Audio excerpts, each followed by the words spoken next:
आपल्याकडे सगळे पुराण आहे आणि त्याच्यात सगळ्या गोष्टी सांगितल्या गेलेल्या म्हणजे आपण कुठले आटपाट नगरातल्या गोष्टी आपण आपल्या पुराणांमध्ये ह्या सगळ्या गोष्टी आपण सांगतो. आपल्याकडे म्हणजे अगदी ज्ञानेश्वर माऊलींपासून म्हणा किंवा प्रवचन कीर्तन हे म्हणजे काय गोष्टी स्वरूपातच आहे. पंचतंत्र असेल ईसामगीती असेल तर आपल्या पूर्वजांनी आपल्याला प्रत्येक गोष्ट आणि गोष्टींमधून सांगितलेली आहे पण ते गोष्टी स्वरूपात नाही आलं ना ते आपल्याला लगेच पटतं. म्हणून मग त्या धर्तीवर मला एक कसं सुचलं की बघू आपण एक सेल्फ हेल्प जरी असलं तरी ती एक गोष्ट रूपात घेऊया आणि मग त्या अनिकेत जोशीची जी गोष्ट आली त्याच्यातनं बऱ्याच गोष्टी अशा आल्या तर त्याच्यातनं कोणाला काही चांगलं मिळालं काही शिकायला मिळालं तर खूपच चांगलं नाही तर अदरवाईज ती गोष्ट आहे.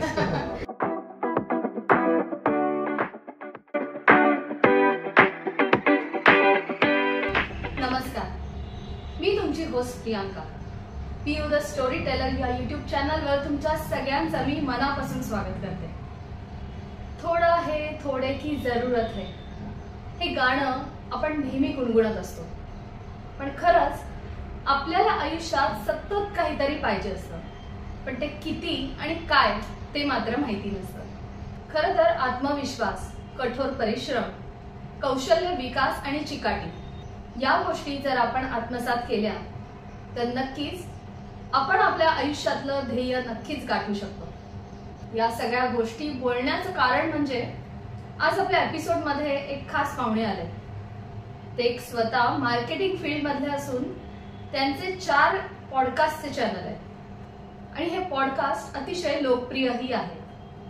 काही दिवसांपूर्वीच त्यांनी स्वतः लिहिलेलं एक पुस्तक लॉन्च केलं आणि त्या पुस्तकाचं नाव आहे जो जे वांछील आणि याचे लेखक आहेत नचिकेत शिरे.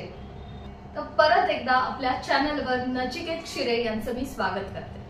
तर जसं मी मगाशी सांगितलं की आज आपल्या चॅनलवर जे पाहुणे आलेत त्यांचं मी स्वागत करते. नचिकेत शिरे. नचिकेत वेलकम. थँक्यू परत एकदा मला तुझ्या पॉडकास्टवर बोलण्याबद्दल खूप खूप धन्यवाद.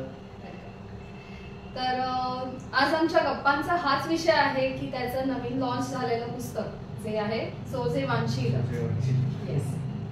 आणि त्याचा आतापर्यंतचा प्रवास. तर नचिकेत तू जे नवीन पुस्तक तू स्वतः लिहिलंयस जो जे वांछील तर त्याबद्दल आम्हाला सगळ्यांना काय सांगशील?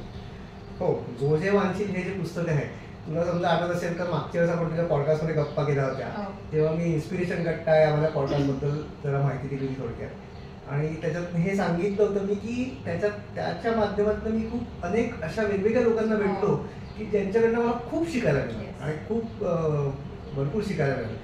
लोकांना तर त्या पॉडकास्टमुळे फायदा झालाच झाला पण सगळ्यात महत्त्वाचा फायदा हा मला झाला स्वतःला. सो तो पॉडकास्ट मी स्वतःसाठी केला असं झालं आणि ग्लिम्स म्हणून मी तुला 1-2-3 लोकांकडनं मला जस्ट मध्ये काय शिकायला मिळालं हे पण सांगितलं होतं. जसं फॉर एक्झाम्पल माझा पहिलाच एपिसोड होता सुहास भाऊकर त्यांच्यासोबत तर त्यांना मी खूप असं एकदम नाही का पहिल्यांदा पॉडकास्ट करतोय असं अँकर आहे मी आता त्या रोलमध्ये जाऊन मी त्यांना सारखं प्रश्न विचारतो की तुम्हाला काय अडचणी आल्या तुम्हाला काय अडचणी आल्या आणि ते मला सहजपणे म्हणे अरे मला काम करायचं म्हटलं तर अडचणी येणारच आहे त्याच्यात तुम्ही अडचणींवर फोकस करण्यात काय पॉईंट आहे. अशा खूप छोट्या छोट्या गोष्टी त्याच्यातनं शिकत गेलो मी आणि मला असं व्हायला लागलं होतं की अरे ह्या गोष्टीनं कुठेतरी आपण डॉक्युमेंटेशन याचं करायला हवं कारण 50-60 एपिसोड झाले प्रत्येक एपिसोडमधनं काहीतरी नवीन शिकायला मिळालं मग त्याचं डॉक्युमेंटेशन काहीतरी झालं पाहिजे असं मला एक इच्छा होती मला.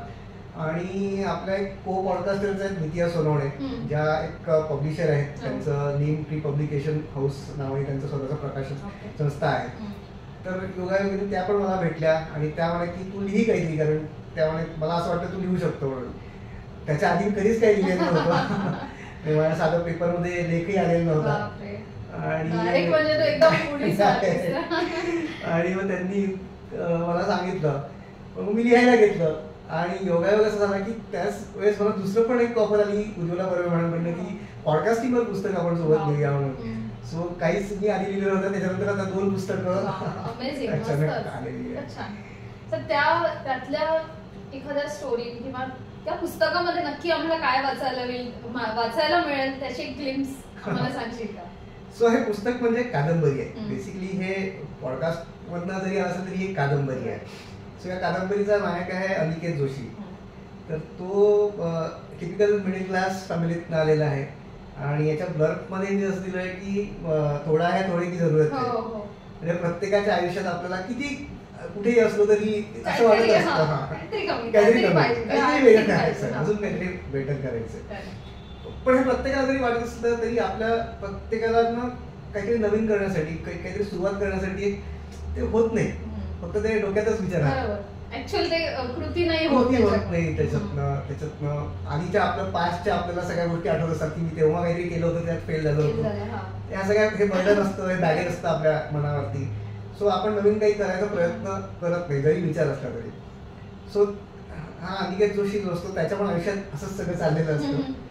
पण मग अनेक काही घटना अशा त्याच्या आयुष्यात घडतात की ज्याच्यामुळे त्याला समजत जातं की नाही हे आपण जे मागे जे झालं ते पुढे होईल असं नसतं. आणि मग ते हळूहळू तो त्या ऍक्शन्स घ्यायला लागतो, कृती मध्ये उतरायला लागतात. मग त्याला अडचणी येतात, म्हणजे अडचणींवर कसे ओव्हरकम करतात, अशी एक ती स्टोरी आहे. एकदम छान हलकी फुलकी स्टोरी आहे. हो, म्हणजे मला ज्याही लोकांचे, आणि मी जसं म्हणलं की मी काही लेखत नाहीये, हे माझं पहिलंच पुस्तक आहे. त्याच्यामुळे नॅचरली असं झालेलं आहे की मी ती जी काही भाषा वापरली ती फार लेमन्स लँग्वेज अशी त्याला म्हणतात. आणि तीच महत्त्वाची ऍक्च्युअली, ती सगळ्यांपर्यंत पोहोचणारी आहे. पण ती त्याची मला आधी भीती होती. म्हणजे मला आधी असं वाटत होतं की अरे आपण अशी साधी सुधी भाषा वापरतोय, काही साहित्यिक भाषा नाहीये, तर मला क्रिटिसिझम येईल असं मला वाटत होतं. पण ज्या लोकांनी पण वाचलं, जेवढ्या लोकांनी वाचलं, सगळ्यांचा एक अभिप्राय होता की इतकी सोपी भाषा होती की आमच्या एका बैठकीत 2 बैठकीत वाचून झालेलं आहे पुस्तक. त्याच्यामुळे फायदा झाला. सो तुझे सगळे पॉडकास्ट सेल्फ हेल्प कॅटेगरी मधले आहेत, हो बरोबर? सो त्यामधून एकदम तू फ्रिक्शन रायटिंग किंवा कादंबरी ह्याच्याकडे कसा काय वळलास? हो, नाही तो जेव्हा सुरुवात झाली तेव्हा कादंबरी लिहायची असं नव्हतं. द्वितीयाशी पण माझं बोलणं झालं तेव्हा त्या मला ते की तू पॉडकास्ट जे आतापर्यंत पॉडकास्ट तुझे झाले त्यातनं काय आउटकम्स आहेत, काय शिकायला मिळतं ते लिही. पण मी जेव्हा लिहायला सुरुवात केली ना ते मलाच कसं तरी वाटायला लागलं. म्हणजे मलाच ते बोर होत होतं की तेव्हा असं एक प्रीची होतं, एक उद्देश दिल्यासारखं होतं की अरे हे आहे. आणि आपण बाजारात बघतो सेल्फ हेल्प बुक खूप सारे आणि आपण वाचतो पण ते, त्याच्यातनं काय आपल्याला स्वतःचा खूप फायदा होतो असं होत नाही.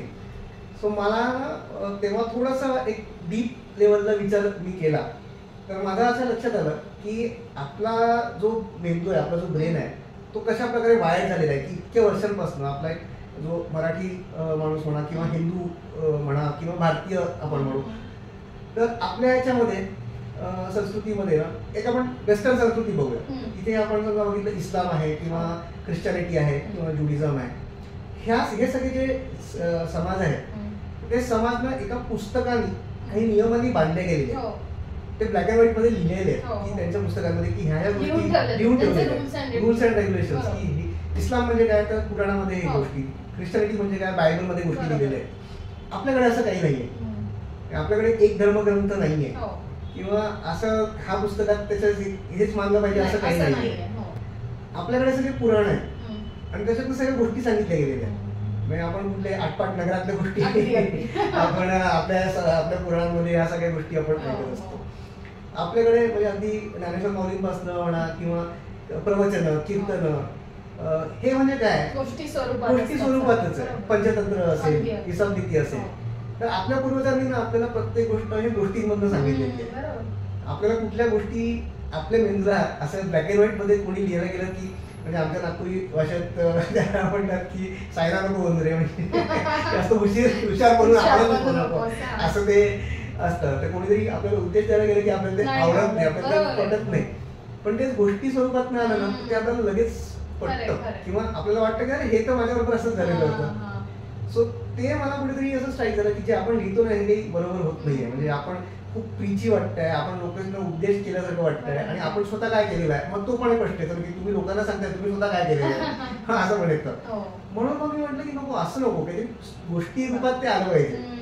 आणि मग ते गोष्टी रूपात येत गेलं.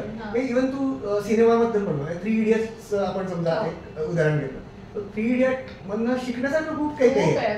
पण शिक्षणाची बाजू सोडून देऊ आपण, पण तो एंटरटेनमेंट म्हणून पण चांगला सिनेमा आहे. त्याच्यातनं कोणाला काय घ्यायचं नाही घ्यायचं हे आपला प्रश्न आहे. आपल्या पूर्वजांनी ते सांगितले, कीर्तन सांगायचे, कीर्तन करायचे, कीर्तनात चांगलं काहीतरी पाठ मिळालं तर खूप चांगलं, नाही तर गोष्ट ऐकण्यासारखी आहे, एंटरटेनमेंट आहे.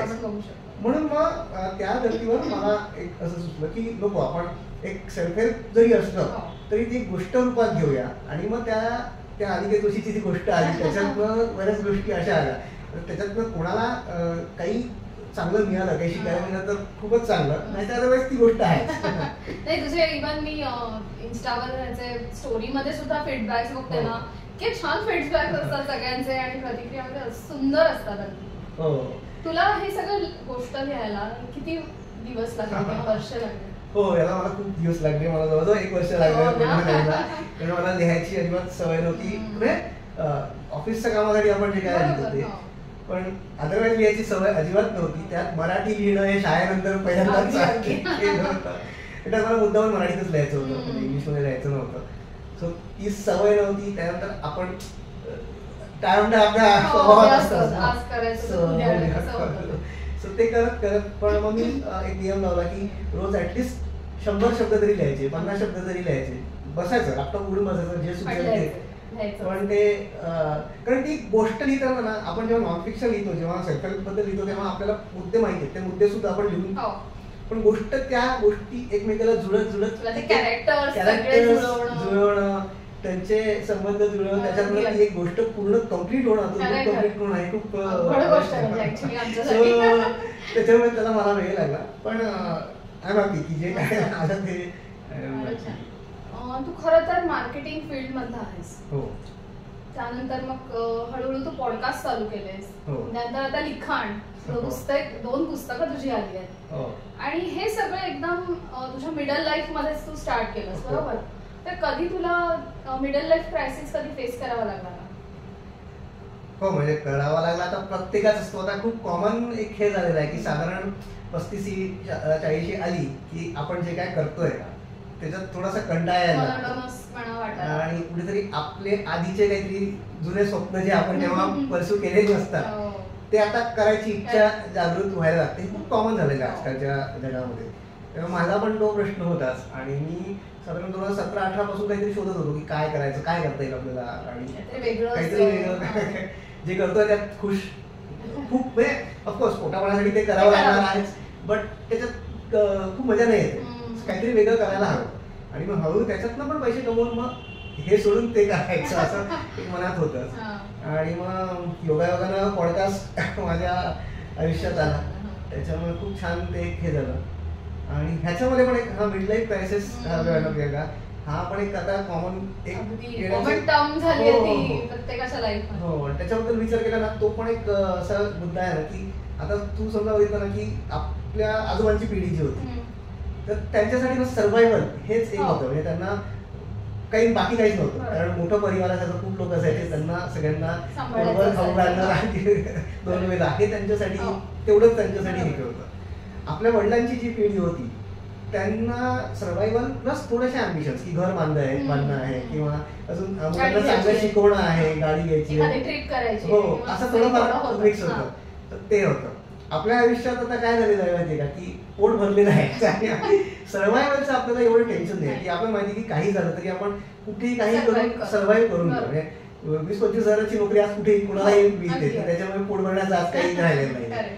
लक्झरीचं म्हटलं तर अँबिशन्स असतातच, पण ते पण आता आपल्याला झालं की नाही, म्हणजे आता आज गाडी घेणं काही खूप मोठी गोष्ट नाही, घर घेणं पण आता की ठीक आहे, म्हणजे लहान घ्यावं लागेल किंवा छोटं घ्यावं लागेल, पण घर घेऊ शकतो प्रत्येकच जण. सो ते पण एक झालंय. तर त्याच्यामुळे कुठेतरी आता आपल्या पिढीला ना जरा ते आपलं पॅशन फॉलो करायचंय. तर ते त्यावेळेस आपल्याला शिक्षणाच्या वेळेस काही सुचलं माहिती नव्हतं आपल्याला की काय करायला पाहिजे किंवा काय नाही. पण आता ते बाहेर येतं इंटरनेटमुळे किंवा आजची तरुण पिढी आपण समजा बघितली की ते लोक कसे पॅशन फॉलो करतात. ते काय कोणाच्या दबावाखाली इंजिनिअरिंग करतील, मेडिकल करतील असं काही नाहीये. त्याच्यामध्ये इंटरेस्ट आहे, आधीच त्यांचं ठरलेलं असतं. 7वी-8वी पासून डिसाइडेड आहे की मला करिअर ह्याच्यात करायचं. आपल्या सगळ्यांच्या मनात तो एक अजून एक विचित्र माणूस आहे त्याच्यामुळे आता परत ते बाहेर येत आहे सगळ्यांच्या मनात.